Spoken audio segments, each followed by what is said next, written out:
Xin chào anh em yêu kính.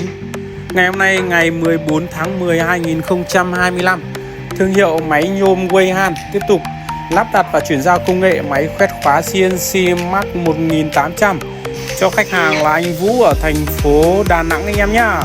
Dòng máy khoét cực kỳ ok cho anh em nhá.